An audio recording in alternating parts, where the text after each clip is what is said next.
On the 20th of February, 2001, a company that was already dying walked into the most powerful industry in music and offered it $1 billion, $150 million a year to the 5 major record labels, $50 million a year to everyone else. 5 years, paid up front, in exchange for one thing: permission to keep existing. The labels said no. They said it was not enough. And in a strict legal sense, they were right. They had a case, and they were winning it. They would go on to win all of it, every hearing, every appeal, every injunction. Within 5 months, the service was dark. Within 16 months, the company was in liquidation. It is one of the most complete legal victories in the history of American business, and it may be the most expensive one, because in the 10 years that followed, the industry that won would watch its own revenue fall by more than half, hand the pricing of a song to a computer company in California, and finally take its rescue from a startup in Sweden. This is the story of Napster. And it is not really a story about piracy. It is a story about what happens when you win. The story starts in a dormitory in Boston in the winter of 1998. Shawn Fanning was 18 years old, a first-year computer science student at Northeastern University, and he was not trying to change anything. He was trying to solve an annoyance. Music existed on the internet already. Compressed audio files were everywhere, traded on message boards, and hidden on university servers. The problem was finding them. Links died, servers went offline. You would search for an hour to download a single song that turned out to be 4 minutes of silence. Fanning's idea was almost boring in its simplicity. Do not store the music in one place. Let every computer running the program show the others what it already had, and let anyone connect directly to anyone. No central library, just a directory, and millions of strangers holding the shelves. He wrote it mostly at night, sleeping under his desk, dropping out of his first year to finish it. His childhood nickname was Nappy, and that is where the name came from. He was joined by Sean Parker, 19 years old, whom he had met online. And behind them both was Sean's uncle, Shawn Fanning, who in May of 1999 took 70% of the company for himself, leaving his teenage nephew with 30, on the argument that investors would only take it seriously that way. The program was released on the 1st of June, 1999. Shawn Fanning had built a machine that would move more music than any company in history, and he owned less than a third of it. It did not grow. It detonated.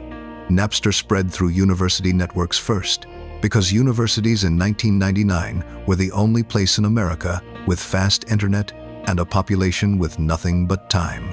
Within weeks, network administrators were watching campus bandwidth vanish.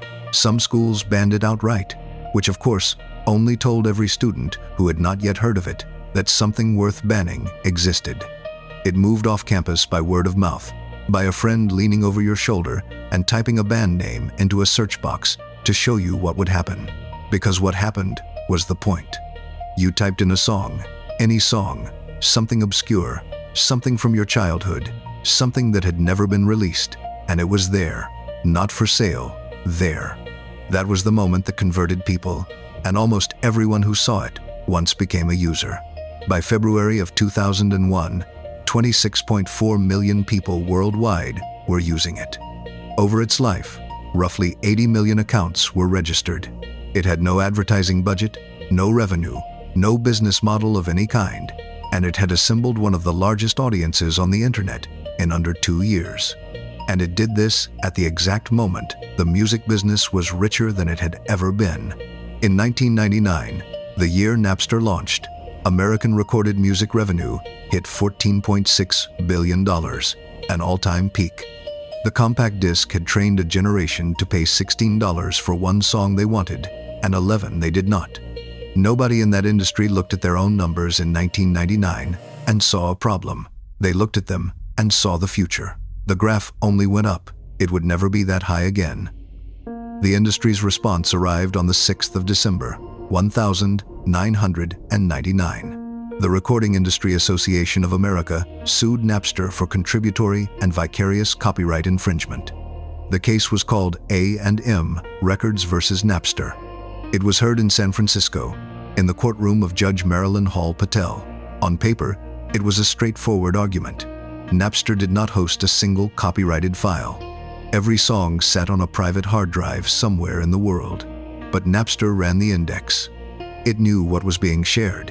It made the connection possible, and it built its user base on exactly that. If you knowingly hand people the map to the vault, the law has a name for you. Then it stopped being a matter of law. On the 13th of April, 2000, Metallica sued. An unreleased demo of one of their songs had appeared on the network before the band had released it, which meant the leak had come from inside their own process, and it had spread through Napster in days. Metallica did not stop at the company. They compiled the account names of hundreds of thousands of their own fans who had shared their music, delivered the list, and had them blocked. It was legally sound. It was strategically catastrophic. The image that reached the public was not a corporation defending its property. It was a band handing over a list of the people who loved it. Dr. Dre followed in May. The war was now public, and the industry was on the wrong side of every photograph. Here is the part of this story that almost nobody tells, and it is the part that explains everything that followed. The record labels did not sue Napster because suing was the best option. They sued because it was the only option they had. Consider what a licensing deal would have required in the year 2000. There were 5 major labels, and each one controlled a different piece of the world's music. To put one catalog on one service, you needed to know who held the digital rights to every recording. And for most of the back catalog, nobody did, because those contracts had been signed in decades when digital distribution did not exist as a concept. You needed the publishers, who were separate companies with separate claims. You needed the artists, many of whom were in open revolt. And you needed the 5 majors to agree on a shared price, in a shared format, on a shared platform, which is a sentence that makes antitrust lawyers stand up in a room. So when Napster offered $1 billion, the industry was not simply being greedy. It was being asked to sell something it could not legally locate, at a price it was not allowed to agree on collectively, to a company that had already taken it without asking. Every rational actor inside that system said no, and that is the fatal logic. Not stupidity, not arrogance. A structure that made the destructive move easy and the constructive move nearly impossible. They could stop Napster in an afternoon with a signature from a judge. They could not replace it in 5 years. And they went ahead and stopped it anyway, without asking themselves what would stand in the hole afterwards. The courts moved with unusual speed. On the 26th of July, 2000, Judge Patel granted a preliminary injunction ordering Napster shut down. The Ninth Circuit stayed it within days, and the service stayed alive through the winter. In February of 2001, the appeals court came back and upheld the substance of the ruling. On the 5th of March, Patel ordered Napster to remove Nate, so Napster tried. It built filters. It blocked file names, then blocked the variations, then blocked the misspellings that users invented within hours of each block.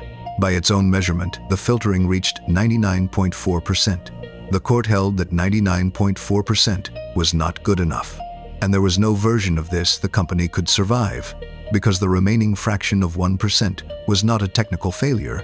It was the entire nature of a network run by millions of strangers who could rename a file.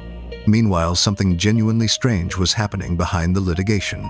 Bertelsmann, the German media conglomerate, owned BMG, one of the 5 major labels suing Napster. And starting in late 2000, Bertelsmann began lending Napster money to convert it into a legitimate paid service. About $85 million in total. One of the plaintiffs was financing the defendant, because one executive somewhere had correctly understood that 26 million users are worth more alive than dead. It did not save Napster. In July of 2001, the network went dark, and it did not save Bertelsmann either, which we will come back to. What was left was a company with no product, no revenue, and a debt to one of the companies that had helped kill it. On the 3rd of June, 2002, Napster filed for Chapter 11 bankruptcy. Bertelsmann tried to buy the assets outright and finish what it had started paying for. The bankruptcy judge blocked the sale. On the 3rd of September, 2002, liquidation was ordered. The staff were gone. Shawn Fanning, who had written the software that moved more music than any distributor in history, walked away from it at 21 years old with nothing. The brand went to auction. It was bought by RIAA, a software company, which relaunched the name in 2003 as a paid download store. And here the story turns genuinely absurd, because the technology RIAA built that store on was PressPlay, one of the two services the record labels themselves had launched to replace Napster. The name of the thing they destroyed was pasted onto the front of the thing that had failed to replace it. Napster survived only as a logo, sold onto one owner after another for the next 2 decades, a word that still meant something to people who could no longer remember why. And 4 years later, the other 4 majors sued Bertelsmann over that $85 million loan. Universal alone claimed $17 billion in damages. Bertelsmann paid Universal $60 million to settle in 2006, then settled with EMI and Warner in 2007. The industry was now suing itself. 5 months after Napster went dark, in December of 2001, the record labels finally launched their answer. There were 2 of them, because they could not agree on one. MusicNet carried Warner, BMG, and EMI, and ran on real networks. PressPlay carried Universal and Sony, and ran on Microsoft's copy protection. Each service therefore held roughly half of the world's music, which meant neither one held the thing a customer actually wanted, which is all of it. And then there were the terms. MusicNet gave you 100 downloads and 100 streams a month, and the songs you downloaded expired after 30 days, after which you paid again for music you had already paid for. PressPlay gave you 300 streams and 30 downloads, with burning a CD reserved for higher tiers and capped by how many tracks you took from any one artist. You could not move the files to a portable player. You could not keep them. You could not find half the catalog. Napster, free, illegal, and now switched off, had given people every song ever recorded with no rules at all. This was the replacement.